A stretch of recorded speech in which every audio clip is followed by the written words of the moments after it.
All right, Paramount Pictures logo is up. One of the all-time greatest comedies, if not one of the all-time greatest bummer comedies. So sad. I think, Spoiler yeah, alert. I think this is the Del greatest Griffith is comedy. one of the most. It's one of, but it's so Del Griffith, Griffin or Griffith. I never get that right. He's so pitiable and he's so pathetic, and it's like, I don't know. It's so sad, so The sad. only thing But that I'd pair against this one would be Ghostbusters, and possibly Spaceballs. and obviously Beer Fest. That's actually one of my favorite comedies of all time. I've never seen that. It's like it's an under the radar, broken lizard comedy. Broken Lizard? That yeah, they're a comedy. They started out as a sketch group, and now they make movies. They do a lot of crowdfunding. They're making a sequel to Super Troopers, was their most popular movie. So But we're basically doing this because you had a trip from hell, didn't you? oh yeah, but before we get into that, I don't have any volume. I'm like watching this movie muted for some reason. Do you have sound on your movie? Yeah, I can hear it. Huh. Are we gonna have to restart everything? Oh, I hope not. What is going on? I think we have to because I'm in my futzing around with the volume. We'll just include this. This will be called a false start. Okay, we'll just keep recording But, and just get your thing to. yeah, and my messing around with the volume, it's caused the video to skip. Okay, yeah, I'm You just skipped gonna the video. Okay, we got to restart, like right? just turning. Yeah, we got to restart the Okay. video, but we don't have to necessarily stop the audio. This is all Okay. content gold, by the way. Okay, I've stopped the movie. I'm me ready just, to restart when you are. Okay, I'm going to. Um, okay, now I've got the audio working. So. We're using QuickTime or VLC. VLC. I find it the most reliable. There's no. I don't know if there's any software anymore that requires codecs and things like that, but VLC essentially plays everything. Okay, you ready for round two? 5, Four, 4, three, 3, two, 2, one. 1, go. All right, Paramount logo up once again. What are you talking about? For syncing purposes, Paramount, a Gulf Western company, 75th anniversary popped on the screen, fading, gone. All right. Paramount I Pictures recently presents. Yeah. I recently took a trip on a train, on an Amtrak train, from Grand Forks, North Dakota to Chicago, where I missed my connecting train.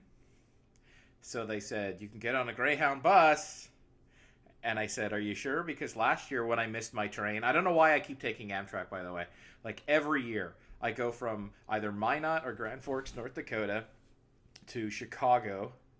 And I missed my connecting train to take me to Detroit, where my car is parked, which is appropriate because Detroit is the Motor City, for our fans out there who are wondering. But I missed my connecting train, so they're like, we'll put you on a Greyhound bus at 10:30. It leaves. This is like 9:45, and I'm thinking, but you gave us a shuttle last time. You just drove us all out. It's like, oh, there's not enough of you to drive out there. I'm like, well, even if it was just me, you should be sending me out there with. There's not enough of I it. paid to get to Detroit by a certain time. But yeah, there was 4 of us who had to get to Detroit. And so they all give us Greyhound bus tickets. And so excuse me. I get my ticket and they're like, "Okay, so this ticket is for 10:35, so about 15 minutes early. You want to get down to where the bus picks you up." I'm like, "Where's that?" And they're like, just walk straight ahead that way and then to your right, or to your left. No, to your right. And so I was like, okay. So I'll go 15 minutes early. I go 15 minutes early. I see this big sign. It says Greyhound. And I see an employee. And this is something about Chicago and Detroit and other larger cities in that part of America. You don't find this with everybody, but you only find this there, I've noticed. Never in a big city in Canada, never in a big city in America other than Chicago and Detroit. But there's people who react in one of three ways, often a combination. It's like you ask them a question and only they have the information you need, and there's no reason you should have that information. Like, it's information that they have and you want it from them, and you ask and they find out you don't know, so they act like you're an idiot, you know? It's like, excuse me, is this where the bus picks people up at the Amtrak station in Chicago, Illinois? Like, who would have that arcane information, right? Like, it's not like somebody's gonna say, you don't know where the Greyhound buses pick people up at the Amtrak station in Chicago, Illinois? What are you, an idiot? But that's exactly the response. I'm like, is this where the Greyhound bus picks people up? And there's a big sign that says Greyhound, so you're expecting like a Mad Magazine snappy answers to stupid questions type response, but you get a snappy answer, but it's not a stupid question necessarily, and the response is like, what? No! It's been closed for like the last hour. There's no buses coming here, you idiot! She didn't say I was an idiot, but the tone is literally, no, there's no buses coming here. We're closed. And I'm like... Well, I'm supposed to catch a bus at 10:30. I have the ticket. They gave it to me just like down there at the counter. And so I says, can you help me out at all? And this is the second thing you get. People just not wanting to have a conversation with you. And she's like, well, I don't know. The only place the cars come is the front. You can go around there and up the escalator. I don't know. Essentially, get out of here. So I'm like, well, that was no help. And so I go up the escalator, and there's like 50 people milling around. And I'm like... asking around, is this where we get on the bus to Detroit? It's like, I think so, but I don't know. No one will give me any information. And no one will give any information. So another bus pulls up, and like we're all like, I guess this is the bus, but we should ask the bus driver, is this the bus to Detroit? Detroit? No! It's like, I'm going to Minneapolis. It's like, well, why would I know that? Why would any of us know that? We're trying to figure out things, you know? But anyways, it's like, no. Another bus pulls up. And this guy was worse. This is the other kind. There's three types of responses you'll get. The one where you're an idiot for not having arcane information. The other is the person who just doesn't listen and wants to shout slogans at you. And then there's the person who wants to tell you what you need and what conversation you should really be having, even though it's not helpful to anybody. But this guy pulls up in a bus. It's a Greyhound bus. And I ask, excuse me, are you going to Detroit? And he's just like, he just looks at me. He hears me say this and he says, put your bags over there. Put your bags over there. Don't bring them on the seat. I don't want any bags on the seats of my bus. No bags on the seats. Put your bag over there. I'm like, no, sir, I'm not getting on the bus necessarily. I need to know if it goes to Detroit. And there's three other people with me going to Detroit, and they all ask the same question. And he just looks at us, and once again, put your bags in there. Put your bags in the thing. Like, excuse me, is this bus going to Detroit? I'm not going to Detroit, you idiot. And then it's like, okay, but we were also told that these buses have to stop at the actual Greyhounds. Okay, so I'm getting ahead of myself. So he's not going to Detroit, but we were told we have to leave the train station because it's 11:30 and it closes at midnight, right? Like, I've missed my train. We're all stranded there, but they're kicking us out. So they're like, you can take a taxi to the Greyhound station. And it's like, well, the bus was supposed to be here at 10:30, right? Like, it's already late. We don't know if there's even a bus coming or not. And so he says, well, you can take the taxi to the train station, or if another bus comes by, then you can ride that bus to the Greyhound station from here. But you can't stay here, you know. You don't have to go home, but you can't stay here. And we're certainly not going to send you home, even though that's what you paid us for. So they kick us out of the train station, and this Greyhound pulls up, just miraculously at that point. Not going to Detroit. And so we ask, can you take us to the Greyhound station? Are you going by there? And the guy's like, you know what, put your bags over there, get on the bus. What, are you going to the Greyhound station? Bags in there, put them on the, not on the bus. It's like, are you going to this, like seriously, this guy's refusing to converse with us like we're human beings. And the irony is he's got this tone like, I'm too busy to talk to you. But he's just shouting slogans while people do work he's supposed to do. People are loading up their own bags in this compartment for the bags, right? Like, they're stowing their own gear and they're arranging it. And he's just standing there shouting. Like, he can obviously stop and have a conversation. But finally, I'm like, and all of us, the four of us, can we get to the station? Get on the bus. Yeah, I'll stop at the station. It's like, Jesus Christ. And so we get to the station at like midnight, and the bus is supposed to be there at 10:30, so it's likely long gone, right? And so miraculously the bus is running late.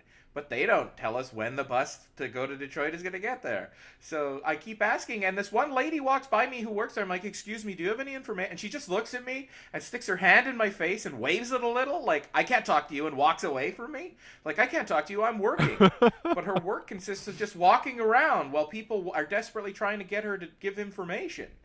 And so finally, I talked to someone about the bus to Detroit, and this is like already 1:30 in the morning, right? We're just sitting there. We don't know if the bus has come or gone.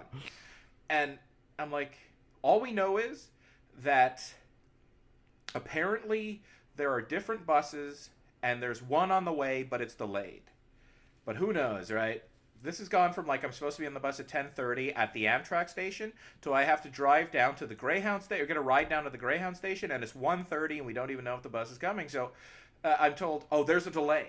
I'm like, oh, but do you have any idea how long? Oh, it's a delay. I'm like, yeah, I understand that, but what's the fucking time frame? It could be some time. I'm like, okay, but have you talked to the bus driver? Do you know where the bus is at? Oh, we don't communicate with the bus drivers. We don't have no idea where they are. I'm like, how could you have no idea where your buses are? You take a plane, you can download an app. It tells you where every plane is in the world, any commercial flight, right? And you could track it in real time as it flies around the globe. With Greyhound buses, on the other hand, it's like, oh, we don't track those things. We don't talk to the bus drivers. It's like, this guy could have taken the bus down to Florida for the weekend or something, right?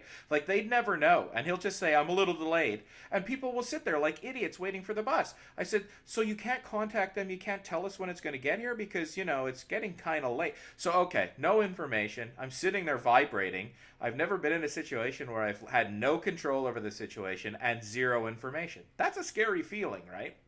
Complete lack of control and zero information. So I'm sitting there at 1:30 in the morning, and I'm like hoping for this bus to get here. But then I realize if this bus is like about 3.5 hours late by now, it's probably going to be that late getting to Detroit. Am I going to be sitting on this bus till like the afternoon tomorrow morning? A cramped, shitty Greyhound bus with, no offense to people who live in Chicago and between Chicago and Detroit who ride the Greyhound bus between those two locations, but there's going to be some bad people on that bus. Probably a lot of good people, but people, Chicago Greyhound bus riders who live in Detroit, I don't know that I want to be in the dark for like 10 hours plus on that thing. So I'm starting to freak out a little bit, and it's like already 4 o'clock in the morning.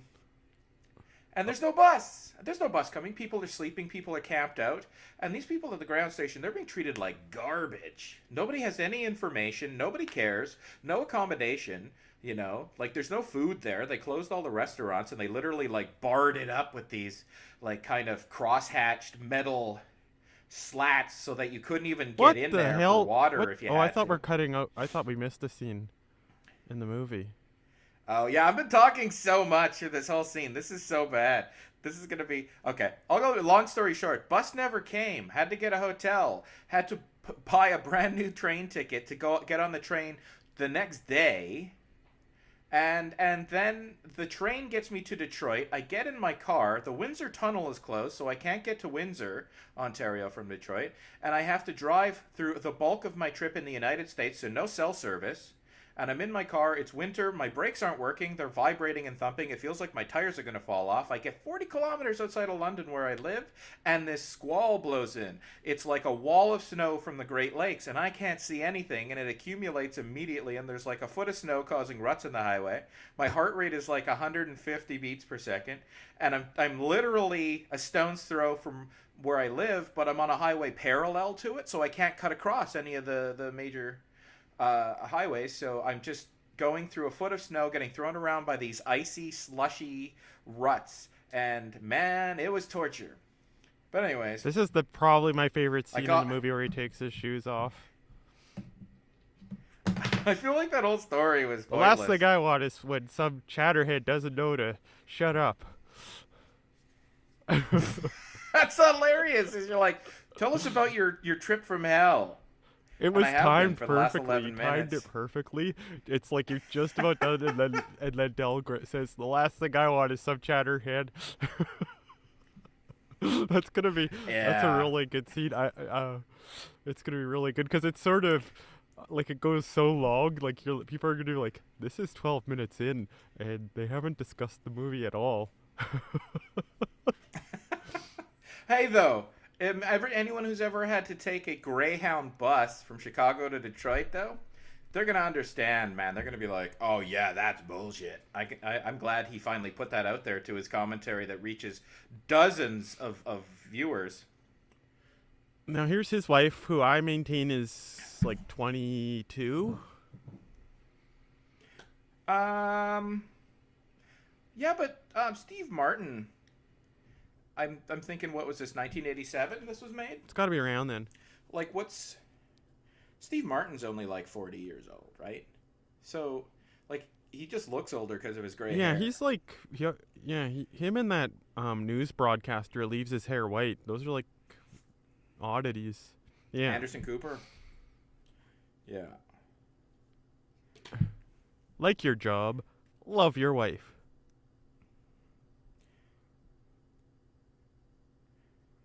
Who Is said that what he says? Oh.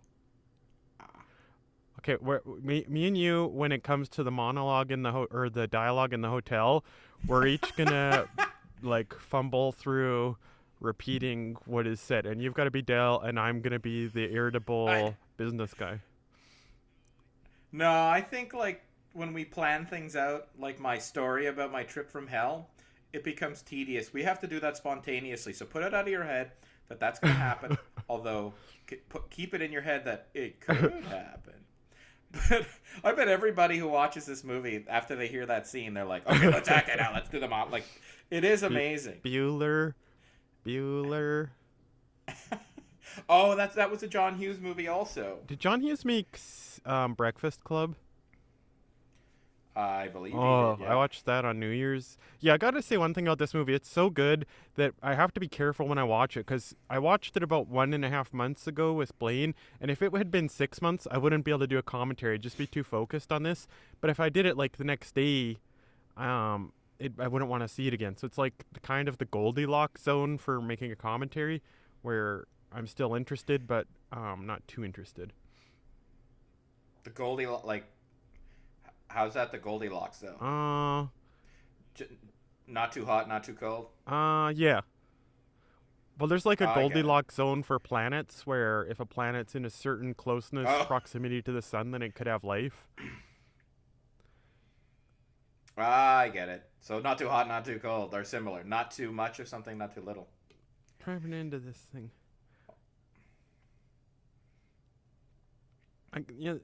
So where is he? Where's he traveling? Like, yeah, that's the weird. Like, he lives out of that trunk, but like you've said, and also, and you can see porn pictures in this cab. What's that say? Doobies Taxiola. Tapioca? Wolf. Oh, Doobies Tapioca? Like, this movie, it's strange because they have the one F-word scene, right, where he's like, "I want an effing cab or a car with your wife, that effing..." Like, they didn't have to have that scene, and they didn't have to have these nude scenes in the car, and they could have got like a PG-13 rating or something instead of an R. They have an R for this? I thought it was PG-13. Well, it's R on my Blu-ray. Huh. Because it's... I've seen worse. Like, you get an F word in any PG-13 movie, and I remember boobs in PG-13 movies. Like, I remember the movie Dragnet. They're at a strip club, and there's, like, a woman dancing topless. She's got pasties on, but, I mean, when you're 10 years old, you'll take that. And there was also this movie with Jim Belushi and John Ritter called Real Men, which is kind of a funny title for a movie. Have you seen that movie, Real Men? What is it, like gay porn? But it was like it dealt with themes of masculinity, obviously. But one guy was a CIA agent, and the other was like he just was a workaday dad who had a family man type, who was pretty milquetoast. But yeah, at the beginning there's like nudity and, you know, there's a lot of violence. I think there was an F word. But yeah, I don't know. PG-13. Nudity was fine in PG-13 movies. So this is, like, one of the things I find weird about this movie is they use Diners Clubs to pay for things. Like, I guess there was a time when Diners Club was an actual credit card instead of a discount or something. Was it an actual card for people who Well, like it dine says at Diners Club. Well, I restaurants? think if you look in the Wikipedia, it says Diners Club was the first credit card. Like that was, and then we got Visa and things like that after. But um, it's just a weird name Well, for a credit card, isn't it? Diners Club. but nowadays though, very few people have just I don't think there is just a Visa or Mastercard. Like it's affiliated with a business, right? Like my Mastercard is a Canadian Tire Mastercard, and my credit cards, my Visa cards previous were all Scotiabank Visa cards. And you think about, well, that's a money lender, but at the same, they're not credit agencies, right? Like this is a joint venture between a money lender like Scotiabank and the Visa Corporation. So it's no different to have a Scotiabank Visa card and have like a Canadian Tire Canadian Mastercard. So Tire. they probably That's like had. such a Del Griffith or kind of credit. Oh, here's my Canadian Tire. Yeah, I make myself $50 in Canadian Tire money every year with this baby. That's exactly it, right? You like go to Canadian Tire and you'll use a card and they'll be like, you have about $12 on your Canadian Tire card. Would you like to use that as a discount? It's like, yeah, why not? But yeah, nobody uses. I never use it at Canadian Tire. I've been there 3 times in the last 5 years. But it's just it's funny. It's like I have to buy my train ticket. I'll use my Canadian Tire card. That's a funny phrase. Like a Canadian Tire card? Like why would Canadian Tire help you get on a train? Because it's essentially a MasterCard. But I'm just saying like Diners Club. Like it probably was like you use it in particular in restaurants to get discounts and credit built up and stuff, but you can use it We can see anywhere. how that would start, right? Because a restaurant meal isn't that big of a credit risk. So you could see how there could be an association of restaurants that would just extend credit to people. And then that would. Okay, this scene, I have to reference it. It's on the Papadopoulos documentary about Jim Wynorski, where the large boobed actress is like, we're like planes, trains, and automobiles. One towel here. But oh man, though, like the scene where he picks up what he thinks is a towel and the reveal of what he's using to dry his face, though, like that is such a visceral. It affects you on such a visceral level, right? Like you know what it's like to pick up that kind of. I'm not gonna. It doesn't. It's not like a spoiler or anything, but like you just immediately think, oh, gross. Yeah, and then it's just gross. Look at him, how many towels he used, though. It's just out over the top. And then here's the grossest scene, right? So that's just like the sportsplex or any public swimming pool right there. But like it's out of character for Dell. Like he's considerate for the rest of the movie, right? Like he just can't help himself. Like he's got these quirks, but that's like out and out Well, he selfishness. also blows up beer on half the bed and doesn't sleep on that half. And I swear he masturbates. Right? You hear like this little shuffling, like shh, shh, shh. Some people say he's scratching. I really think he's masturbating in that. I think you're conflating that movie Due Date, where he literally masturbates while they're trying to fall asleep, with this. I don't know if I've ever seen Due Date, but I remember from Is it coming? the Babysitter, when that was a pretty hot scene when the wife was masturbating her husband, and That was a hot scene. It was played for laughs, though. I don't know. I guess it's like the I idea told a of lot of that. people about that scene. It's like, you got this movie, The Babysitter. It doesn't let down. You think it's gonna let down, and then it doesn't. Oh, that's just desperation on your part, my man, because you were like watching that and you're like, okay, there's this hot blonde and she's going to be like nude for the whole movie because it's rated TVMA, and it was like no nudity at all. It was like a movie that you could show to your grandma, and and then you got that scene, and I think you're just telling yourself, oh no, it's far more sexier than you'd think. Okay, now listen, just listen. Here he is. No, He's no. reading his porn book, his softcore porn book, or hard. I don't know if it's hardcore, softcore, whatever. Um, right? Oh no, he has to blow his nose first. No, it's oh, that is dangerous though. What he's doing there. I never noticed that, but yeah, that is another bad thing, right? Because it could light the book on fire. It could. He's in an alcohol-soaked bed, which is also dangerous. Well, a beer would Oh, it never wouldn't light up? light up. No, oh no. Too dilute, the alcohol is.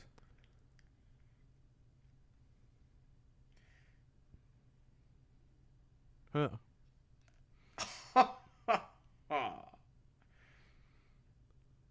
See? Right there. It looks like he's smiling. Yeah, because it's very pleasing to scratch. I think he's rubbing one off, but that's just me. But I guess that doesn't make sense in a way because he could do it in the bath, in the shower, right? It'd be, yeah. I don't know. I think speculating in regard to that is very strange. Now I'll never be able to watch this movie the same way. But no, he's just I'm not a scratching. huge shower masturbator fan. Not a big fan of it. Ah, man! Not a fan of watching other people do it, or Just not a fan of doing it. Like, I don't like standing up. ah, Oh. ah.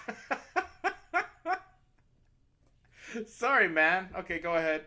Give us all the deets. Well, it's like when you're young, that's like one of the only places you're alone, right? So, and then you're in there and you're like, conditioner. Well, that's a kind of lubricant. This'll work. No. What is masturbation? What is masturbation? Oh, we've got. Just Okay, we kidding. got to do it. Okay. No. You can't get off the hook Screw like that. you. I'm sorry, man, but you you went into this long description of your sexual proclivities, and now you're like, okay, end of that now. Oh, I'm an Transitioning intruder. to I walked into your life. Who was that who tugged my ear off on the plane? Who was that?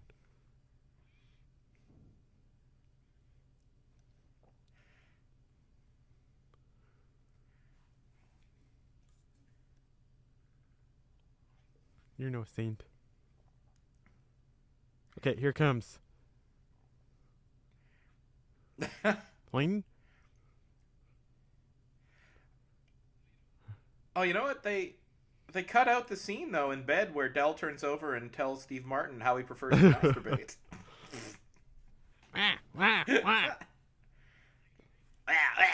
Yeah.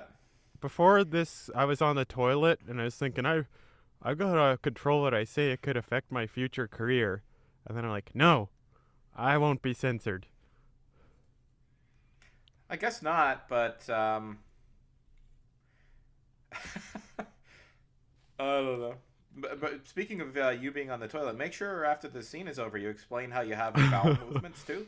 Your preferences in that regard. How can you stand it? Del Griffith. Oh, his name is Griffith. Okay. What is the guy on Family Guy named? Peter. Oh, Peter so Griffin. he's not really named at all after Del Griffith. No. Okay, we're not going to do the dialogue unless you pull it off here. Oh, I can't do this. You want to hurt me? Have a point.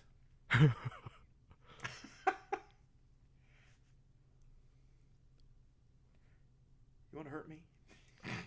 You can't help it. You gotta. Like you anticipate it. It's like singing the first verse of the song before it comes in. Go ahead. Oh yeah. I'm an easy target. Yeah, you're right. I talk too much. I talk too much. I also listen too much. I could be a cold-hearted cynic like you, but I don't like to hurt people's feelings. Music swells just. Well, at you the think right what time. you want about me.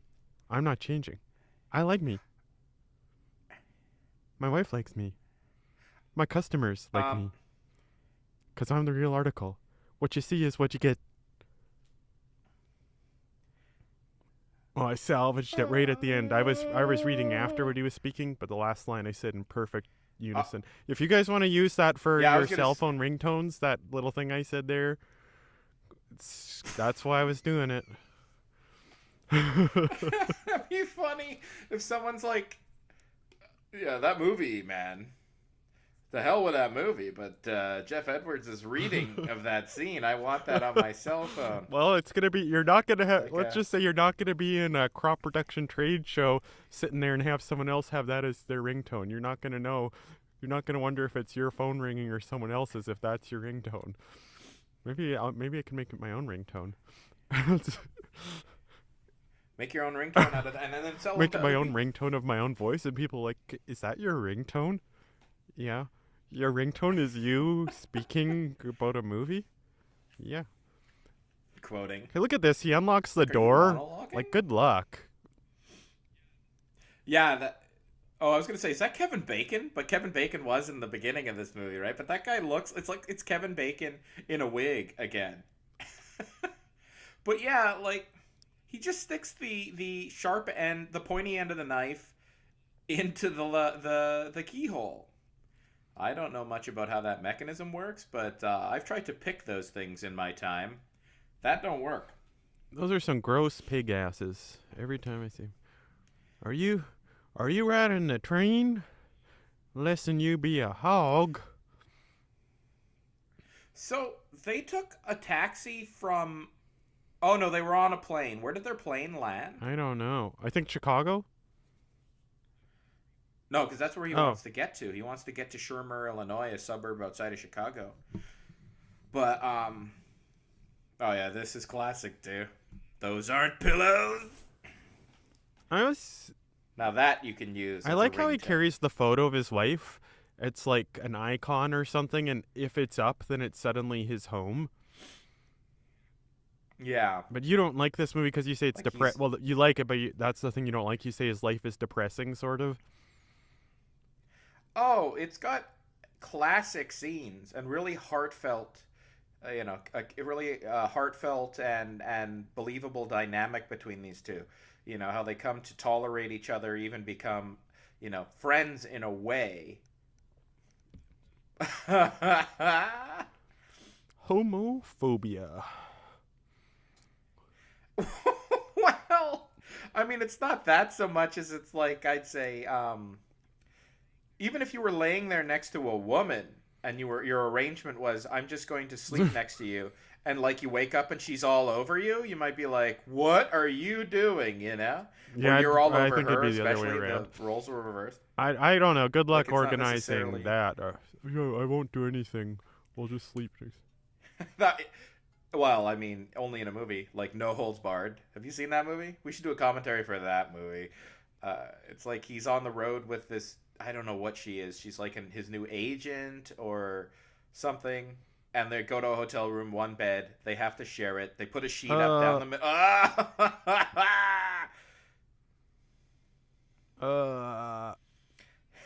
And they're so big, too. And they're the tighty whities.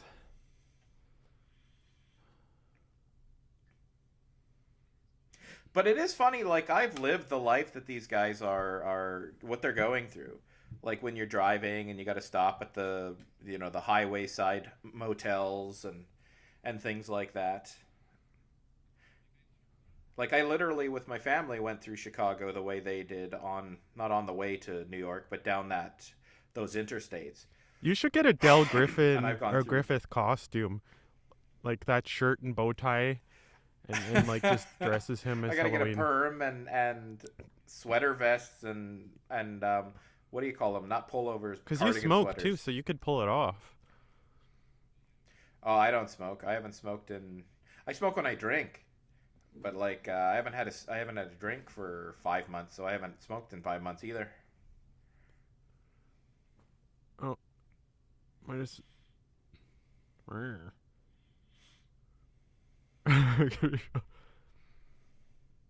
Oh, here it is. You stole it. So how far did they get by? They're Wichita right now. Wichita? Isn't that like out of their way to the south? I don't know. I'm just looking at the food and everything. Like they've nailed that whole restaurant feel. But also, do you notice that everywhere Del goes, he manages to accumulate clutter? Like there's one little plate and a cup of coffee in front of Steve Martin, but there's all the condiments and syrup and tissue papers, a plate with a melon on it, an ashtray. Everything is in front of Del Griffin. Like he just takes it all for himself and clutters everything up.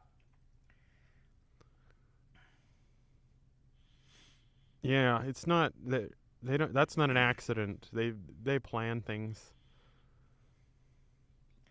Oh, well, you know what I guarantee it is? It's Steve Martin and John Candy knowing their characters so well and immersing themselves in their characters so well that they're telling the director, you know what I would do, right? You know what Del would do?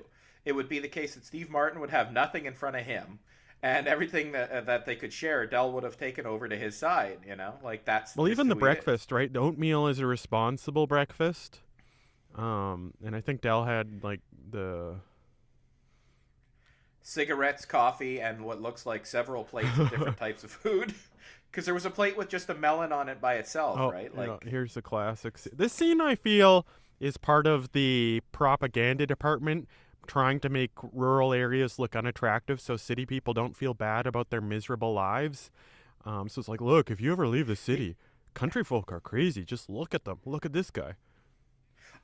I know, and they're really like when people say "salt of the earth," that's legitimately what you get, as far as first impressions go. And the irony is, the extras in the restaurant are probably local neighborhood people, and they look totally like everybody you'd see in any city, right? There's so little difference. But yeah, here is this walking, talking stereotype. I chew tobacco. I got my shit-kicking boots on, my ball cap, and I drive a pickup truck.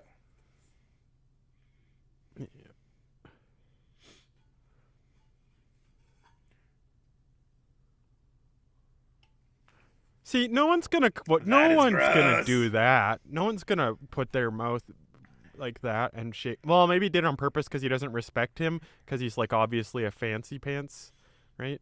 The Steve Martin's character, like those clothes.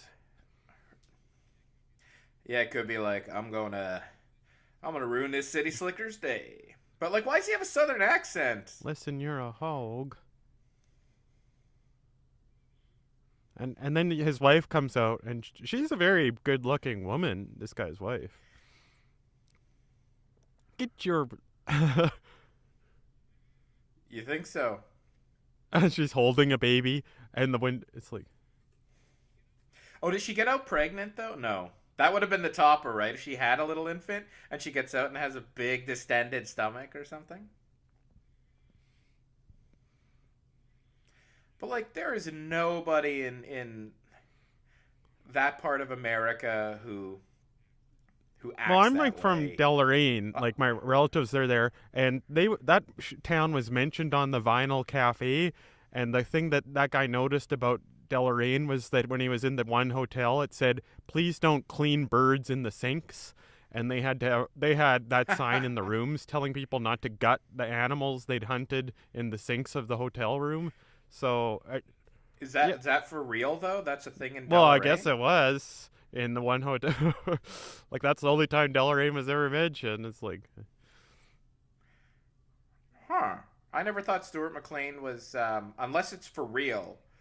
But like if he just threw that in there, like because that sounds to me like a Jeff Foxworthy kind of joke. It's like, if your hotel room has a sign that says "Don't clean the birds in the sink," you might be a redneck. You know, like. Yeah, I don't know that.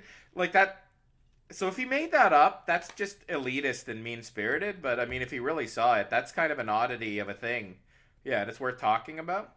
But I mean, I bet the issue was there probably is some pretty good places to hunt there, and they just get like their clientele consists of it's near the American border, isn't it? Yeah, it's right near the border and Turtle Mountain Park. Right, so they're probably a huge attraction to both American and Canadian game hunters, and they probably just have that issue, right? Like, people coming in with which is kind bringing of a in funny their animals or their shot animals, and yeah. Yeah. Well, now that I think about it, like I have uncles who hunt, and they've had like deer and stuff in the back of their vehicle, but I don't think that is weird. But maybe our listeners would think that's weird. I don't know. Having like a dead deer. I missed the build up to Oh, a deer. Oh, I thought you said beer. I'm like, why would a hunter having some beers be a weird thing? It's kind of like end of the day. That's when you One drink your time I think I beers. saw a bunch of decapitated deer heads, and like I noticed that the deer seemed to bite their tongues when they were dead or something. It was like gross. Yeah, I've seen my share of animals go down and their tongue hangs out Oh, of their so it mouth. hangs out, and then their body goes into rigor mortis, and then they bite their tongue. So that's what happens. Oh, it's actually bitten Yeah, down it on their seems like tongue. they. No, I just Michael I J. think Fox, they Michael J. it Fox, sounds in that Us magazine where poster. oh well actually Michael Gross and Meredith Baxter Burney, Tina Yothers, Justine Bateman, and did I say Michael Gross? Might as well name them all. Hey, Donald Trump. And Well, here's what happened to Dave. So Dave, what?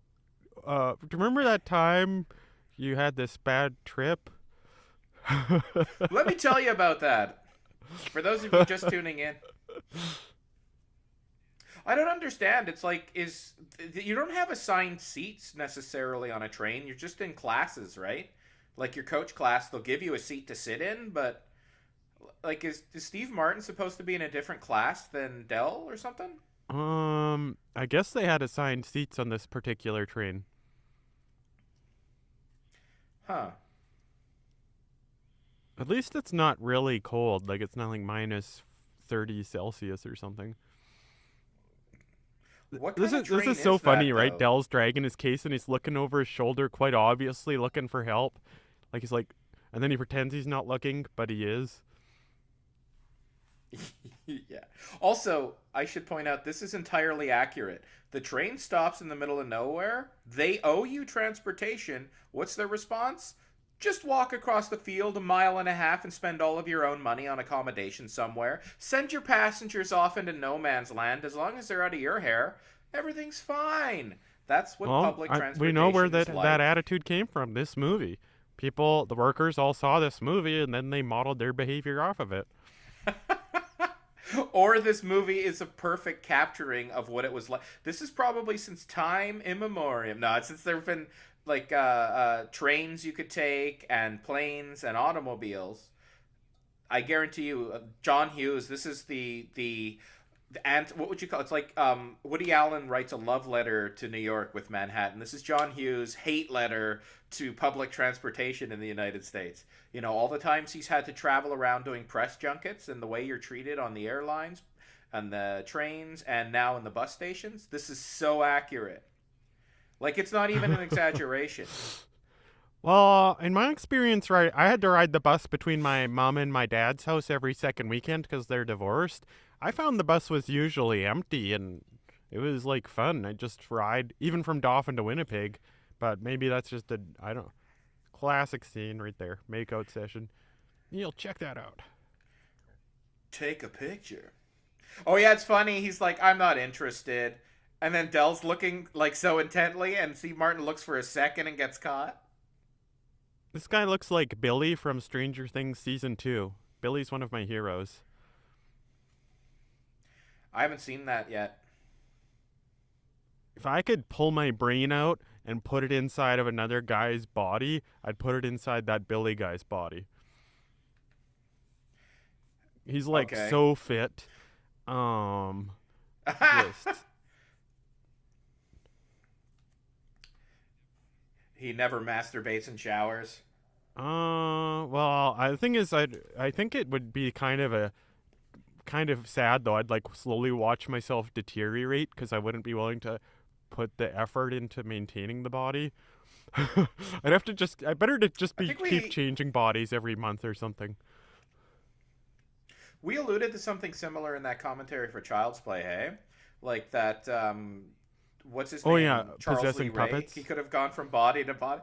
Yeah, but possess like fit people to live out your life of fantasy, and then you'd slowly get fatter and fatter, and then you just go to another person. This, pop culture songs are okay. Flintstones. You know what's also funny in the United States? See that sailor Yeah. sitting there? When I was at the bus station stranded, there was a unit of soldiers who were all in their uniforms, who were all, they had like a commanding officer, and they were so disciplined. It was amazing to see. They were sitting there. They were there before I got there. They were there for hours before I got there. And it's cold. And this bus station is such that it's just all doors, great big doors, doors to get on the bus, doors to get off the bus, and doors to get in and out of the building if you got to catch a taxi. And so it was freezing cold, and they're just sitting there, motionless, disciplined. The commanding officer's like, "Soldiers, we're needed at the desk." Hup. And then they all get up and go to the desk, and they like, but okay. It's true. You see these soldiers who have no money to travel any other way, getting on these Greyhound buses to go across the country to visit their family, and then back all the way across the country to army bases, and they just sit there and they lump it. It's like amazing. They're disciplined, but you do see them. This is no exaggeration. There's so much of this stuff that you see riding the rails, riding the buses, trying to travel across the United States. Canada too, I imagine. I think Canada pays its soldiers better than the U.S. But I guarantee you they're not paid so well that they're flying them around the country. But Canada, you're lucky enough that anywhere you're going to go is going to be 2 hours from the American border, so you can just travel down the Trans-Canada Highway.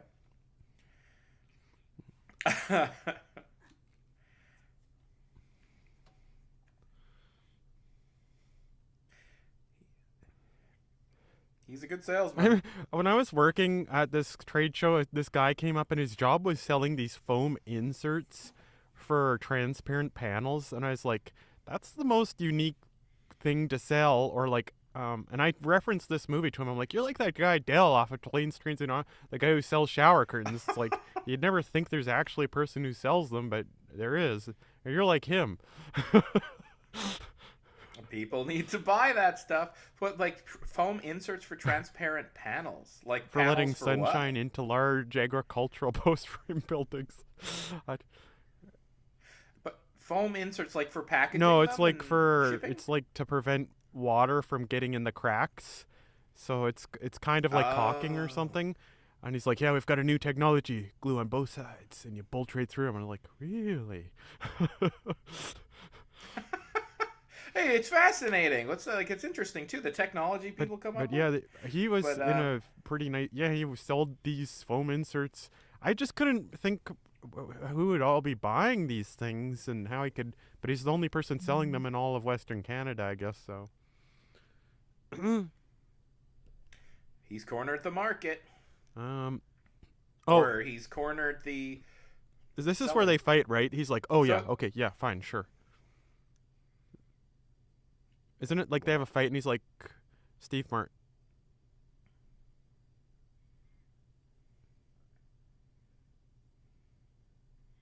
Yeah, sure it is. Oh, is this where he's sort of distancing himself?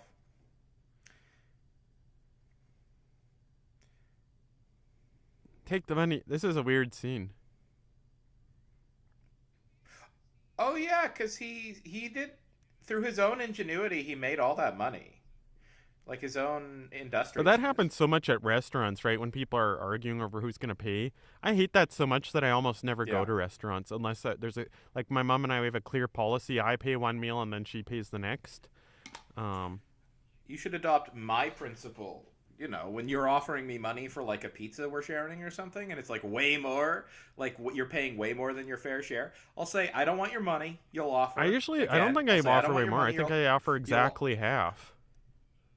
No. It's always because I'll explain that in a second, but the way it works for me is you offer, I say no, you offer again, I say no, you offer a third time, and I just take it, and I'll say that's how it works. I'm not going to get into that back and forth, but I'll just take the money, even though I don't think I deserve it. But it's still, even if you paid for half the pizza, the fact that I ate nachos, burgers, soda, and I'm in your house, you're still paying way more than your share. But you still gave me more money than the pizza cost, I think. Because it was only $24 and I had $17. No, there's they'll charge you taxes and delivery fees and credit card charging fees. Honestly, though, we should have made waffles instead of order that pizza. But yeah, it wasn't the best pizza I ever had from there. The best.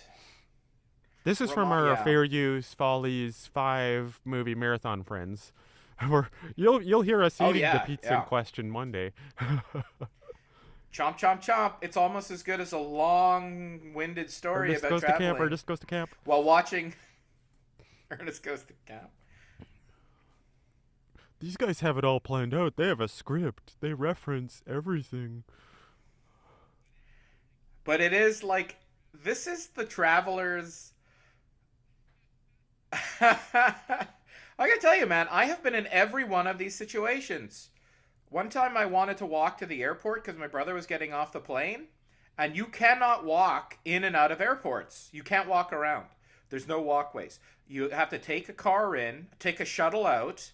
That's what'll happen. You'll go under overpasses. You'll sneak into fences and shit, and Yeah, you'll that fall is down. true. You can't walk to airports for some reason. It's like John Hughes has perfectly and geniusly picked out every little quirk of travel. Like everything that can go wrong, everything that's unique to plane, train, and bus travel, it's captured in this movie. So is every person behind him an extra? Like all of these people are extras, right? Yeah, they'd have to be because you'd never pull this off, right? Everyone would be like, "Oh, is it a camera? So What's every going one on?" of these You know, people is an like, extra. Like the 100 people walking around who are all studiously not looking at the yeah. camera, all of them are extras. Well, think about it. I mean, your shot is ruined if somebody comes up and waves at the like. Imagine what you see when people do on the spot news reporting, like on the street, and like there's always somebody in the background who's like looking around and waving and being disruptive. That you get that constantly because it's not just the camera; it's like an entire crew of Yeah. filmmakers with all their lights and their mics and their cameras and their grips and gaffers and actors and Here's the line. oh, this would get it the R rating then. Yeah, but it's like they just did this.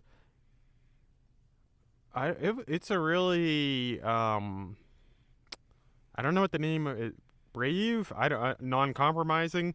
Like I just don't know. You wouldn't be able to make a comedy like that where they're like, "Well, why are you doing that, John?" Like if you just have that one scene, put it on the director's cut, and then we'll get a Literally, lot more viewers in the theater. literally, this one scene could be removed and this would be PG. But John Hughes is like, this is how people talk when they're in these situations, you know. But also, when I called the lady at Amtrak, I called Amtrak and I was talking to one of the ladies who worked there, and I didn't use the F word, I didn't yell, but I was like getting very verbally aggressive. And she's like, I don't appreciate you yelling at me, sir. And I'm like, oh, this isn't me yelling. Like, this is me being verbally aggressive, but not hostile. This is me being appropriate in my response to you and your organization. Where's my accommodation? And like, but the exact same sort of thing. Like, you're angry, and they just look at you and they say, I don't appreciate your getting angry with me. It's like, yeah, well, you deserve it because you're representing an organization that just treats people like shit. Well, she's not. It's not really her organization. You should, if you're gonna yell at someone, you should probably yell at a shareholder of the organization or a board member. Well, But you like never. No one ever interacts with them. it's kind of like a military, right? Like it's literally you can model it after military procedure. The generals call all the shots, but they're in some sort of strategy room somewhere, and they literally have an infantry whose purpose is to just storm into battle, cannon fodder, get killed, test out the enemy's ability to react and things like that. And they just put these people on the front lines who are just barely trained, and they have to endure the worst of the worst of the worst. That's exactly what corporations do. Big time executives and people who make all the decisions sit up in their corporate headquarters, and you're only ever interacting with this barrier of just everyday people who have to deal with your awfulness. And they have to put up with that, but at the same time, like you can't take a job like that if you're not going to understand you're a representative of a company. Like I'm not yelling at this person either, right? Like she's just telling me to be perfectly calm and reasonable. Well, that's unreasonable. If you're, if my train, oh yeah, but I forgot to mention the reason I missed my connecting train was because my train was supposed to leave at 1 o'clock at night, and it didn't leave until 7 o'clock that morning. So I was like 6 hours late, just sitting in a train. Like my parents, I was lucky enough that my parents were going to Texas, so they had a hotel room in the area, and I hung out with them. But I mean, anyways, You were in Texas? Oh no, they were my going to parents Texas. were on their way to Texas. So they got a hotel room because they knew if they I wait. Did the sound just get fucked up? Your voice is cutting out for some reason, but It is? just on my phone, not on my Oh, computer. that's oh yeah, that's FaceTime. No, but Steve Martin's voice sounded like he was That's on because they helium grabbed or his something. balls. Ah. This is a good scene here too. Hey, Thanks, Family Guy. you know who's singing Who? that song? Steve Earle. He's one of the greatest troubadours, I guess you could say, ever. Steve Earle? I think it's Steve Earle. I didn't know he did covers like that, though. Oh, yeah, I love Steve Earle.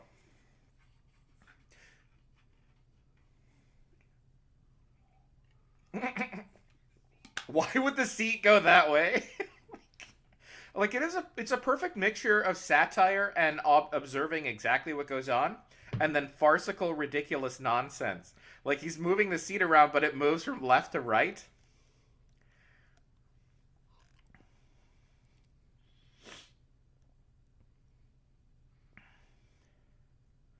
I'd say this movie illustrates that it's a bad idea to travel home for Thanksgiving and or Christmas.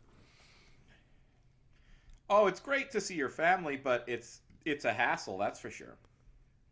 It just brings out the worst in people, I find. It's the worst time of year.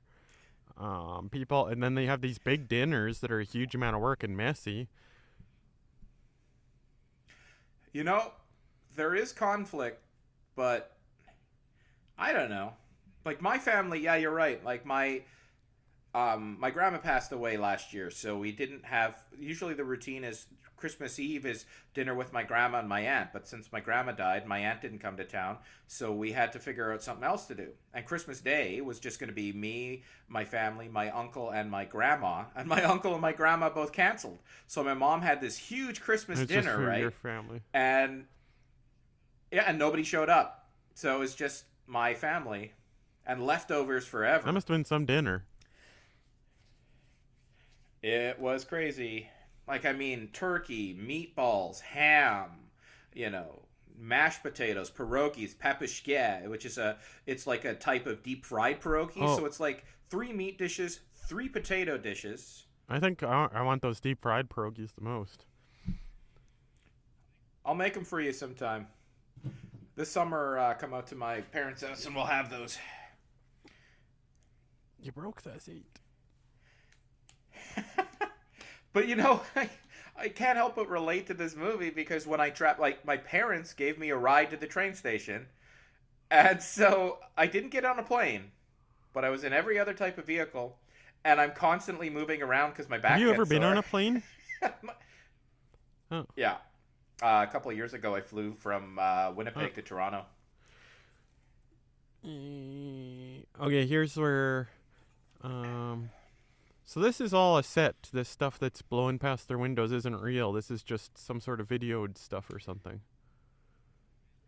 Poor man's process.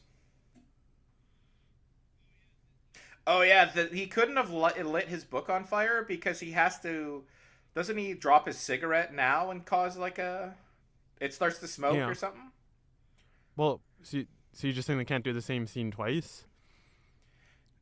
Well, you can't have a scene where a small fire is lit or something like that because you do that here, and it causes the car accident or the something happens. They get on the wrong side of the road or whatever.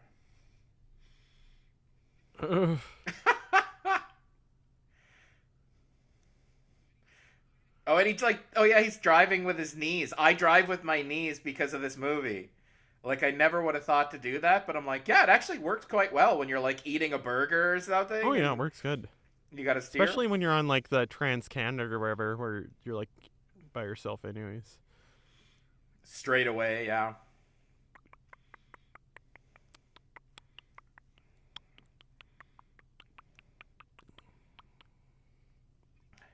The funny thing about this movie is, though, like, they've got to be only 5 hours outside of Chicago by the time, like, they get on the plane, the train, and everything. Like, New York's 5 hours to Chicago.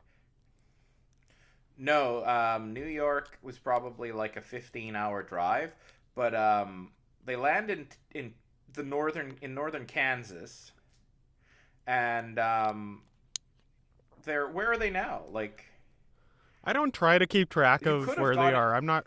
You're like really trying to pin down their journey to make sure everything's makes sense, and I'm like, just let it happen.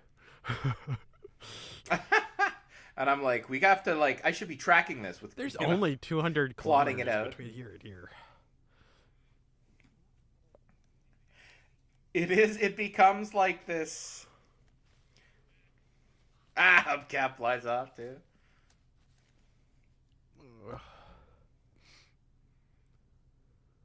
Yeah, I had all these things that I was gonna say, and I forgot them all. Just talk about masturbation more, and then I'll tell more stories about my travels. This will be our best commentary ever. Ah!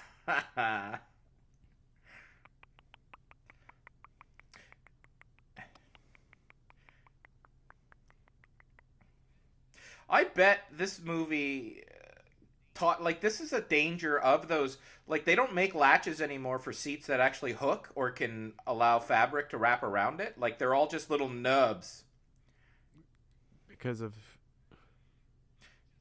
He should just stop yeah, the you're car. right. He could just Like, take it. why You does can he? still hit the. He feels like he has to keep it going down the road.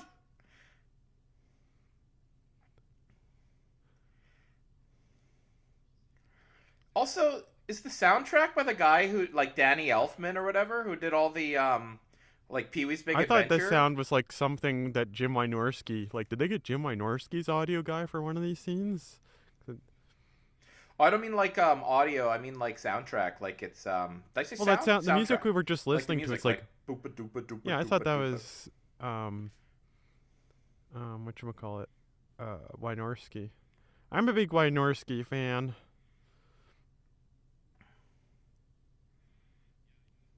Yeah, I know. You're a big Wynorski fan. David Rock Nelson. And what's the other? Neil Something Breen. else.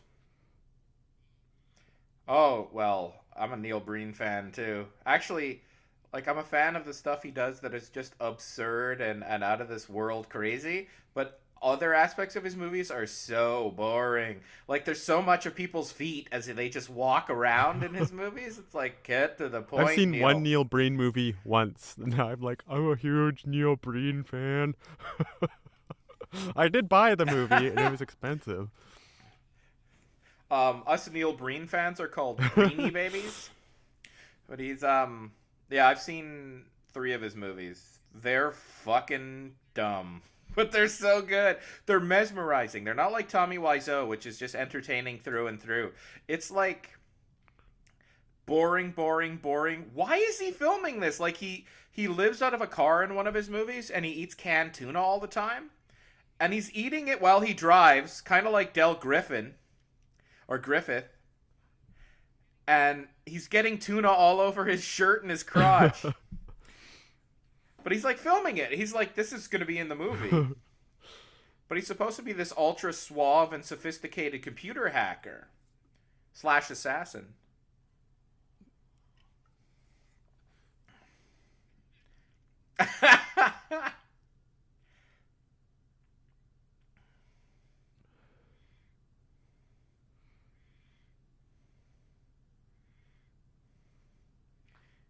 How could you not? How would you not know?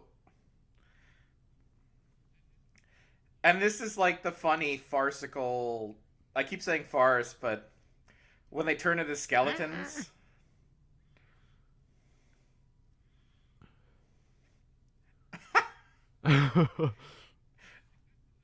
Like, that's a nice touch, and like no comedy filmmakers do that anymore. Do what? The devil? Like, it's like it's inexplicable. Farcical, surreal elements like that. Like, it's inexplicable and it's strange, but it doesn't hurt the movie at all. Like if you remember the movie like that too. Like you break your fingers before that happens, right? But it's such a perfect touch, and everything is just. But anyways, you've seen the Blues Brothers, right? Yeah, I don't remember anything about it though. Oh, because there's like a scene where the neo-Nazis hit a little bump in the road and they literally fly thousands of feet into the air, but it's just a model car someone threw up into the sky, and they film it like they hit this little road bump, a speed bump, and then they go flying into the air, and it makes no sense, but it's like, it's fine, it's a comedy. Blues Brothers to me demonstrates that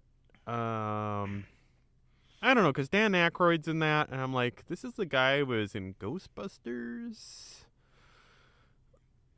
Yep. I'm starting to think there's more to this Ernie Hudson character than meets the eye, because you look at Ernie Hudson now, and he's, like, freaking jacked, even though he's 70 years old, and, like, Egon is dead, and Bill Murray's... Is that an exaggeration? I don't think so. I think he's, like, 70 really years 70? old. You can... He looks incredible. Like, he looks like a bodybuilder now. He says it's just his arms. Like, yeah, here's the scene. I was wrong when they were on the train and he's looking back. Here's the one where he looks back. He's like, oh, my back. And he looks back, obviously begging for help. But it's funny that they're not hustling. Yeah, they're in the middle of an interstate highway. I kind of want to get a trunk like that. But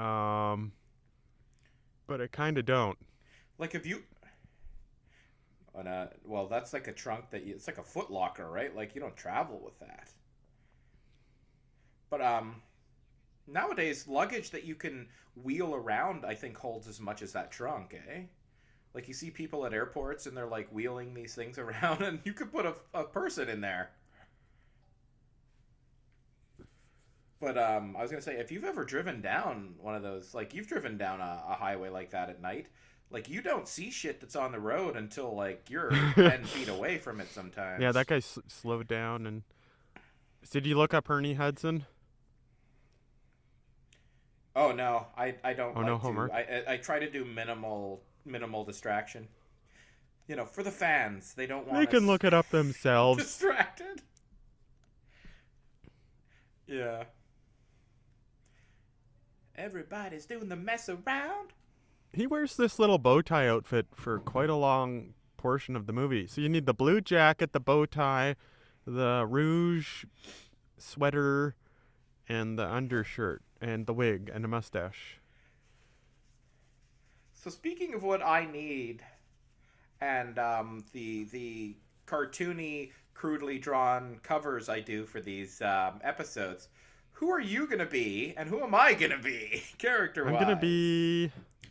the little boy who says that he wants to get noogies and who grows up to be the brother in Blossom. I think he's in Blossom. Oh no, he's in Mrs. Doubtfire. Or is he in Blossom? Wait, he's in Lawrence, but not Joey Lawrence. Yeah, he's the brother of Joey. Right. Yeah. There's like what a golden age. Family Guy, or Family Ties. Family Matters. Who's the Boss? I was joking. Full House. Sorry, what are we talking about? You're naming sitcoms. Like this golden age of sitcoms. And they're all interconnected. But they're all unwatchable. Yeah, and today. They would just never be made. That no one would ever make those again, because now there's so many alternatives. There's like 100 million hours of YouTube content people can watch. No one's gonna watch Full House. You got it, dude. Unless they grew up watching that. But like, think about sitcoms before the mid to late 80s, mid 80s to mid 90s, and sitcoms after. There was one notable family sitcom, The Brady Bunch, the saccharine, cutesy milquetoast family that all had a perfect life, and what conflict was minor. Like, oh no, Marsha's got a bump in her nose because she got hit by a football, you know? Like, those kinds of shows were few and far between. There were family shows like Norman Lear would do, like Good Times and stuff like that dealt with family, but it was like inner city poverty issues and real problems, all in the family, same Oh, thing, impoverished to a degree, bigot father, liberal son-in-law. And but anyways, a point I'm making is the 85 to 95, it was all families. Full House, Family Matters, Who's the Boss, Growing Pains. Like it was in a house with a family, all doing bullshit family things. And then in the early to 90s to 2000s, it became the sort of satirical parody of the family sitcom in animation form with The Simpsons and King of the Hill and Family Guy and stuff like that. But we don't see family sitcoms anymore that I know of. Like that is gone. So you're correct. so there was no, when they were outside the hotel, there was no snow. The weather wasn't that bad. But now, after they get the rooms booked, he's going to be sitting and it's going to look really cold and lots of snow. Oh yeah. You know what though? The weather in this part of the world is nuts. You can go from like in Celsius. You can go from like a day like today. It was yesterday. It was 10 above and raining. Today it was 0 and blizzards. And when I got into town, it was minus 15, and there was more snow than I've ever seen in my life. I've never seen the weather change in such short periods of time. Like it was blizzardy today. Yesterday it was like 11 degrees and raining.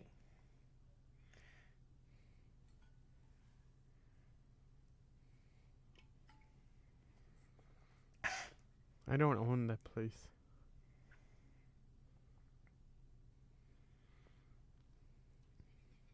It's funny though how hotel employees, right? Like they just live there. Like you're like, why is he working in a bathrobe type thing? Because they woke him up in the middle of the night and he had to get out of the hotel room he stays in to give them a room, which he didn't. Oh yeah, and this is nice, a nice little bonding moment over alcohol, the great equalizer, they say. I thought death was the great equalizer. Nope, it's alcohol.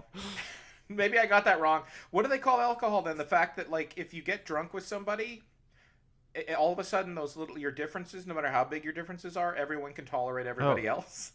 And you actually, if you're not so drunk, you can bond and get the to know social people. lubricant? Yeah, but also like they don't need a social lubricant because they've been social and hanging out with each other for days now. What they need is like they don't need something to ease them into social situations and break the ice and stuff. They need something to allow them to let their guard down and be more tolerant of each other. And that's exactly what happens here, right? Like they start drinking these little mini bottles and they get to like each other.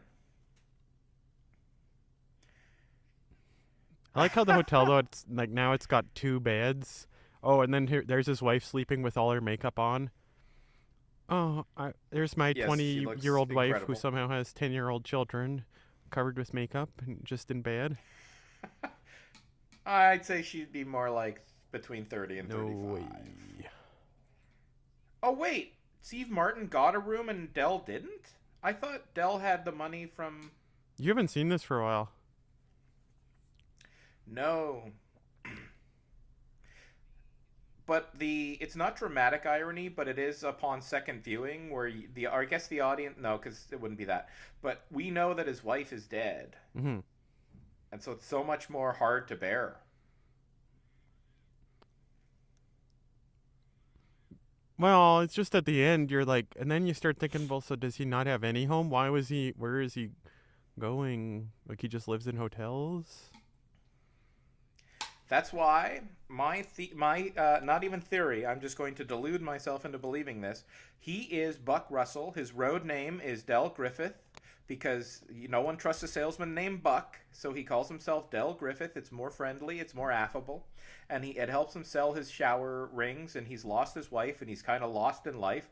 But he goes back to Chicago and he reconnects with his family and he meets Shanice Kobolowski of Kobolowski Tires, and he gets into sort of a better situation, but then he bonds with his nieces and nephews and it makes him an even better person, and he marries Shanice and lives happily ever after. Gets a second chance at life as Uncle Buck.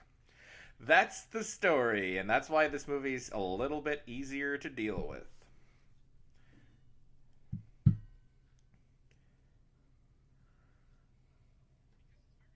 Because it's very similar, right? Like in Uncle Buck, he gets up out of bed and he's like hacking and coughing up phlegm and stuff, and he likes to smoke and drink, I He eats think. And Frosted Flakes and he's vacuums kind them of off lazy. his shirt. Right, and in this movie, you see that he's eating Cracker Jacks, and they're all over the bed in the exact same way. And he's snorting his into his like he's clearing his sinuses, and he's cracking, and he's in bad shape. It's almost like someone saw this movie and Like, then called his agent, like, "Can you be that character in this other movie?" Yes. yes, so that we have a sequel. Oh, I see. So you want it to be a true sequel.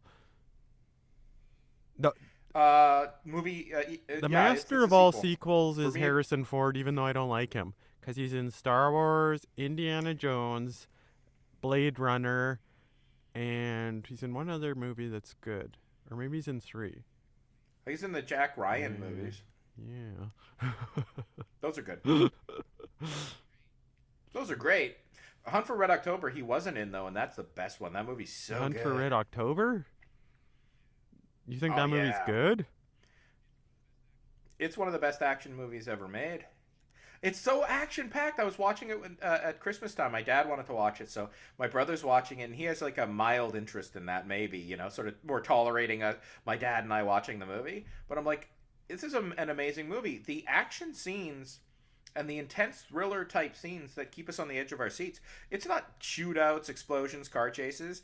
It's literally people figuring out things using bits of intelligence, government acquired intelligence to figure out what the Soviets are doing with their submarine. And it's like a character will be like, "Wait a minute, I figured it out." And you're like, "Yes, all right." Like you would when somebody kicks somebody's ass or something. But it's like Jack Ryan will figure out. It's like, he's going to defect. It's like, you go, Jack Ryan. You read those documents. You look at his dossier and you figure out what his intentions are. It's like there's no action until the very end, but it's still riveting. It's just Is people that the thinking guy? and Is that strategizing. Jack Uh, Burton from Big Trouble in Little China? Is he in that movie? Yeah. Kurt Russell? Oh. No. Uh, it's Alec Oh. Baldwin, Sean Connery, James Earl Jones is in it. So we have a Star tie Wars. to Star Wars. And it's also the Alec Baldwin character is played by Harrison Ford in the sequel, so we have another tie to Star Wars. So do you think Burger King paid for that line, that Whopper line? I feel like a Whopper. Turn me over. I'm done. Mm, is that an actual line from the commercials? No, but he could have said, "I feel like I'm a hamburger. Turn me over. I'm done." Or he could have said, I feel like a pancake," but he said a Whopper. I don't know that a burger company would want to have someone describing being in a state of exhaustion and intoxication and comparing that to their product. Like, hey, they mentioned us, but they compared being one of our burgers to being drunk and tired. I'm reading a new science fiction series. It's by Ian Banks and it's called the Culture series. And I was Yeah. thinking today that if Dune is Star Trek, then this Culture series is Star Wars. Just I'm like, holy God, this is just so good. But the interesting thing is this relates to our previous commentary about Jerusalem, that this Ian M. Banks guy is very pro-Palestinian, and to the point where he didn't want his books distributed in Israel or something like that, or he didn't want Jewish publishers or something like this. But when you read the science fiction books, you would think that he'd be anti-Muslim because he basically split society into these socialist atheists who are in an alliance with hyper-intelligent computers, and against them are religious fanatics who still believe in God, and that's all the only two main factions in the galaxy. So that connects to your Hunt for Red October, right? Because it's the communists there, Versus those God basically the Muslim Yankees. fanatics versus the communists. But it's such a good. I've got to plug it. I'm probably who knows how many more people will read these books because of this plug, but But what did you say? You said if Dune is Star Trek, this is Star yeah, just it's Wars? so More action oriented. it's just like more like goofy characters or something. I don't know. I don't know. I don't know if it. I guess I don't know why it's Star Wars and why the other Star Trek.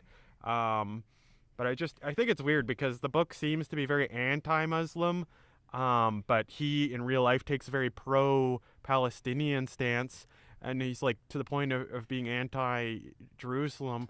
But I don't know. I think people, um, I don't know. Just very strange. It's amazing. It's funny though that someone would take one side or another. Like clearly, there's a problem with religious based.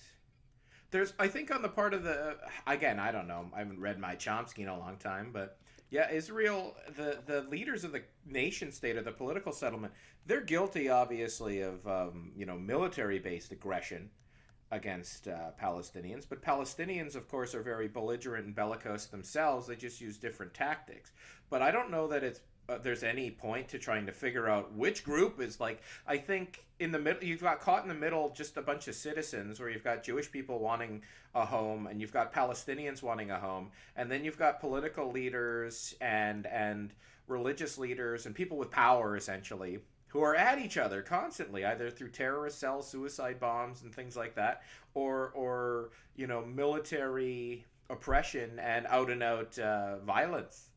But it's like, why would you pick one side or the other? That's one case in the world where it's just a mess. And he's like, venomous too. He's like this rogue pirate state of Israel. I don't want my books. And they're like he like instructs his publishers not to translate them into Hebrew or something, or I forget. It was just something really over. And I remember the name. It's like the culture is the name of the one society. And like the culture is kind of like the Borg, but you know how the Borg are like, you will be assimilated. Resistance is futile. The culture, it would be more like, why would you want to resist us? We're trying to help. And I didn't come up with that line. Someone said that on the internet. But yeah, they're like propagandistic. well, it's just the culture is like they're not religious, but it's like what happens if you live in a world where machines are the smartest things? They do all the work, and really all you can have sex all the time. You can use drugs. The culture doesn't stop, doesn't tell anyone what to do, and then like these religious fanatics start fighting the culture because it keeps spreading, and they're So the religious fanatics are they motivated by the decadence of the technologically advanced culture? Yeah, well, like in the culture, people can choose what sex they want. They have glands, so if they want to have marijuana, they can just feel the marijuana sensation, or if they wanted heroin, like they can just get themselves high whenever they feel like it. But I guess the religious are like, you don't believe in anything, your life is empty. But the culture's got these incredibly powerful and artificial intelligences governing everything, so it's very hard to fight them. And they just retreat. They like just abandon whole planets. They're like, oh well, we'll retreat. I don't know. I don't think it's ever going to be a movie. It'd be hard to make into a movie. Sounds interesting though. Oh, this is the end of the movie man, already? Chicago. Holy smoke. Oh, we've got 11. Oh, we got credits. It's a short movie. Oh, here comes the saddest part ever. But also, they don't even show them getting to Union Station, I guess. This is Chicago? Oh, no. They drove in. Yeah, have you been here? Have you been on this train station?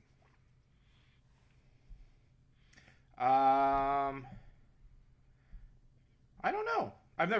Passing through maybe. I've never stood there. I've just been to Union Station and downtown and stuff like that. This is like the awkward goodbye. Once again. They're doing a good job acting. I believe that this is an awkward goodbye. And thank you, train station guy, for waiting for me to hug my friend goodbye. Yeah, really? There's only him getting on, and it's like...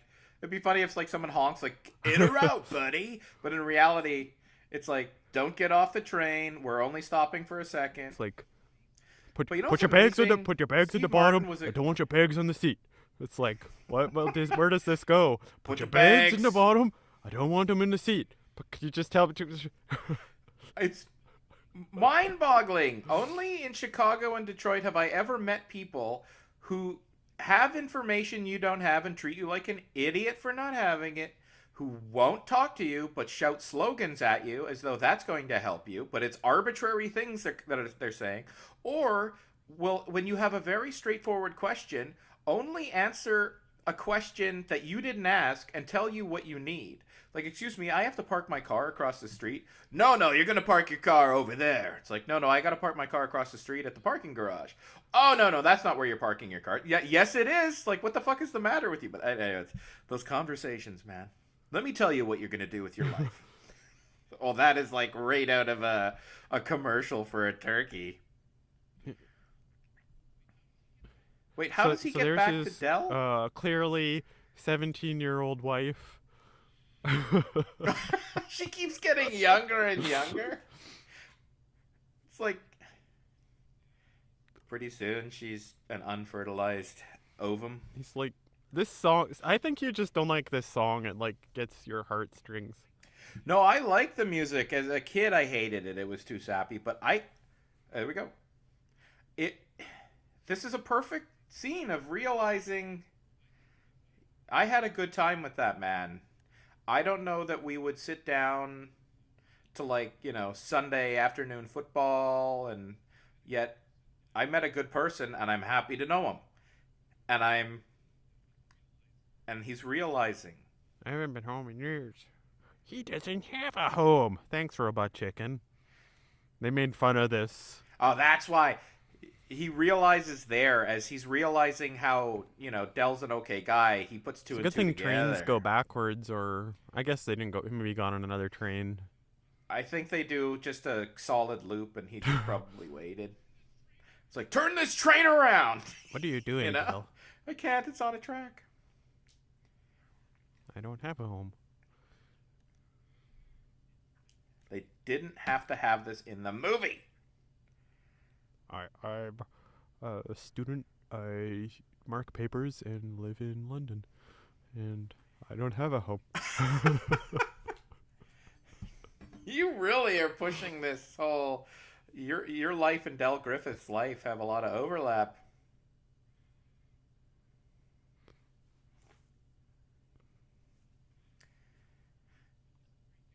But this is where he picks up the pieces. Seeing a family reminds him of his family, and his life is Buck Russell in Chicago. I buy that. I will buy that. He washes the perm out of his hair, shaves that mustache. It's like, I remember I used to like bowling. And again, like an iconic scene. No, yeah, probably the best iconic ending for 80s that we both like with the freeze frame. This has a really good one too, but I really like the end of Breakfast Club when he thrusts his hand in the air. I was doing that today after I finished my hell week at work. I was like, yeah!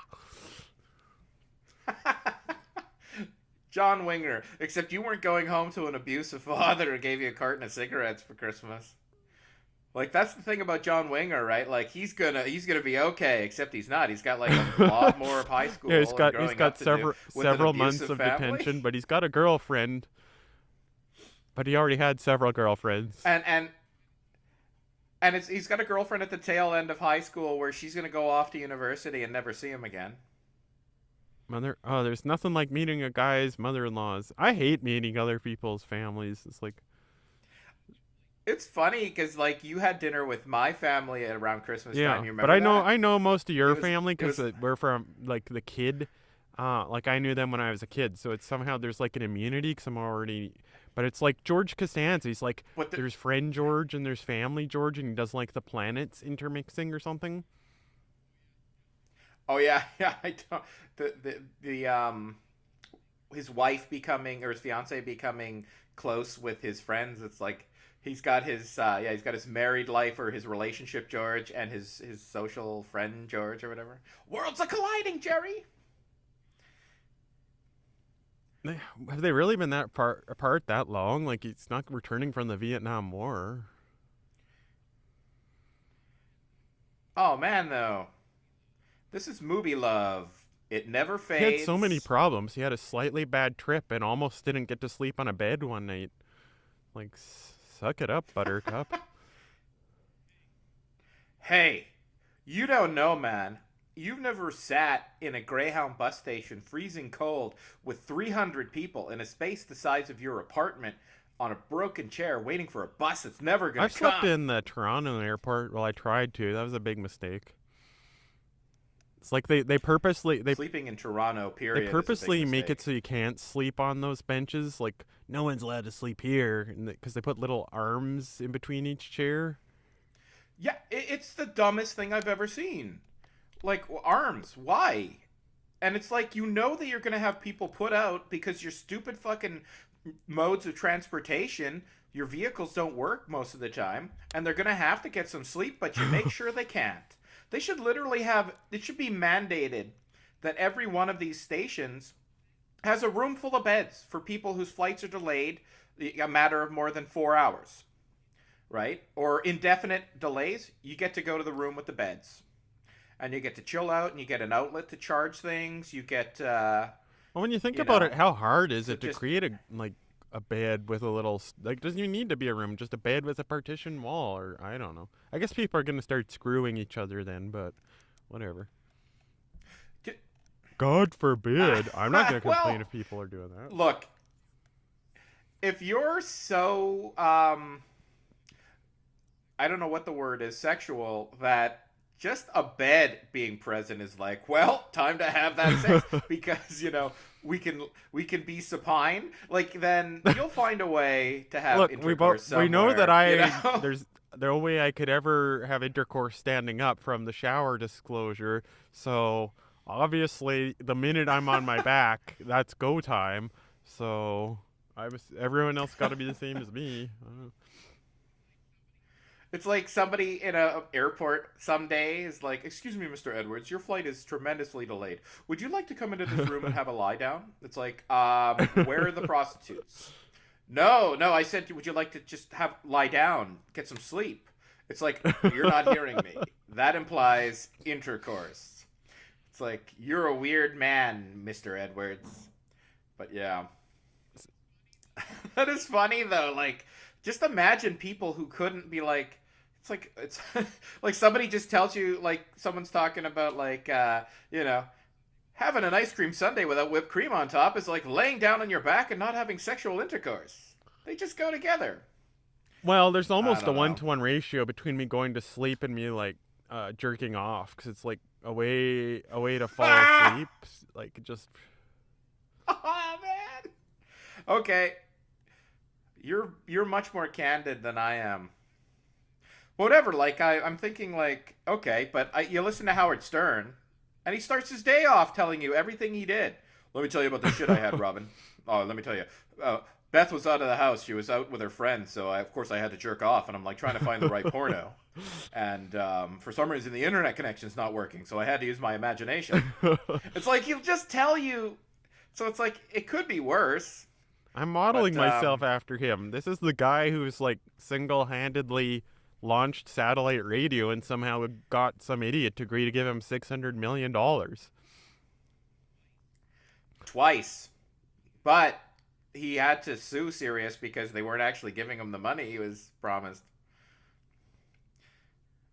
Howard Stern. There's a lot going on behind the scenes with that guy. He tries to put on the he tries to convey a persona of openness, transparency, and things like that. And sure, he's open and honest about a lot, but when it comes to business, you'll never hear anything. Like, he's been in this lawsuit with Sirius for so long, but he's been working for them too. And his salary, like, he won't talk about that. And he won't talk about Artie Lange, and that's pissing Why, people what's off. Artie Lange got to do with stuff? In 2009, I think, Christmas of 2009, he did his last show, and in 2010, he was off the show because of drug abuse, lying about it, missing work, and having to go to rehab. And they've just severed ties completely. And anytime anyone calls in to ask Howard if he's going to talk to Artie, if he's talked to Artie, what he thinks, Howard will he will give the same line, right? He'd say, I don't want to talk about Artie. I don't want to mention Artie because I care about Artie so much, and I feel like if I say something disparaging, it might just push him over the edge. Like if I say something about Artie and it upsets him, he might hurt himself again. So I'm not going to talk about Artie. And then Artie Lange came forward and was like, "That's fucking bullshit. I asked to be on the show, and they said no. I just published my book, and I want to do press, and they won't have me on the show. They refuse. Gary won't let me on the show. They won't even take sponsorship from his hey, I didn't realize there was an after the credit scene. Look at that little roast beef or chicken dinnery, turkey dinnery sound. Yeah, I've never seen this. That is the turkey. That's the turkey from the montage and the pie. So that turkey wasn't coming out of Steve Martin's wife's oven. It was coming out of his. He should have stayed there. Turkey. But the Howard Stern show story, I'll just finish quick. Artie said, like, even his the publishers of his book wanted to sponsor the Stern show, and they refused. They refused to take their money. And so Howard's definitely distancing himself from Artie, and he's lying about why he won't talk to or about it. And Artie called him out on it, and now Howard's just silent. If someone calls in, is like they'll call in and be like, "This guy wants to call in and talk about Robin's big boobs." Or something, like it's like a typical topic of conversation on the Stern show, and they'll call in and they'll totally be lying, and they'll be like, "Yeah, so I thought I'd tell you, Howard, I was watching this show you liked the other day, and when are you gonna talk to Artie?" And Howard will be like, "Hey, fuck you," and like that's it. Like it's not quite like that, but Howard he'll try to be calm, but then he just gets really angry and he hangs up on the person. Like he just won't talk about this. And is he like really funny or something? Artie Lange? He is to me, he's the funniest. I don't know how to explain it. Like he's a stand-up and he does great stand-up, but he's the funniest person I've ever seen, just on the spot, telling stories, shooting the shit, making jokes about things that happen all of a sudden, like extemporaneous, spur of the moment funny. Like he was on the Stern show for almost a decade, and he would just react to things. He would just comment on, like Howard would talk about the news or a new song or something going on with a staff member who works for the show, and Artie would just make fun of the situation, provide commentary, and it was hilarious. And it was like thinking on his feet, right? Like, I don't know, an example. I think this is particularly funny, but you know the singer Kid Rock? Not really. The Bob with the Bob, okay. Bang the. Anyways, he's a guy from Detroit. He kind of did like hip hop rock mixture, and he's a big fan of country music. Anyways, he's all right, I guess. Right, one of those top 40 hits having guys. But he put out a song, and the music is just two really popular classic rock songs layered over each other. That Sweet Home Alabama and Werewolves of London, and Howard will play the top 40 hits, right, like the Billboard chart toppers or whatever. And they're playing that song, and everyone's like, "Yeah, Kid Rock's not even trying anymore." And they're listening to it, and Artie Lange's like, he just sort of comments, he's like, "Yeah, Kid Rock singing karaoke," or whatever. But he said it like so fast and in that kind of tone that it was like, if you would have said it any other way, it wouldn't have landed. But the way he's doing it like a sports commentator sort of thing, like Kid Rock singing that karaoke. And it is true. He's basically singing his own music to somebody, or singing his own lyrics to somebody else's music, and Artie just perfectly, immediately, like makes the best possible observation, and it was funny and it was astute. That's what Holy he's the shit. best. Okay, look, so I've been doing some homework on Artie Lange. In many of the pictures, he looks like a hobo. He's fallen on but some he has pretty hard one hell of a girlfriend. He's always had attractive girlfriends, but yeah, this one girl named Adrian or something. It was like, he looks like that, and he's got like this 25-year-old girlfriend who's just like gorgeous. And he was engaged to be married to her, and then the relationship ended. But he's had drug problems, and yeah, I think, was this guy on Mad TV? Sure looks like the guy from Mad TV. Yep. Yeah, he was on the first season of Mad TV. Yeah, he was the funny guy on Mad TV. 3. I recognize him. Yeah, but yeah, this girlfriend, Adrian. That's who you said, Adrian? She looks like the hot girl from the one where the guy has sex with the pie. Shannon Elizabeth? Not Dougherty. Anyways, we'll end this commentary. Do you want to do another one, like where we watch Shannon Netflix Elizabeth. at the same time or something? I can't do that because then I can't use Audacity.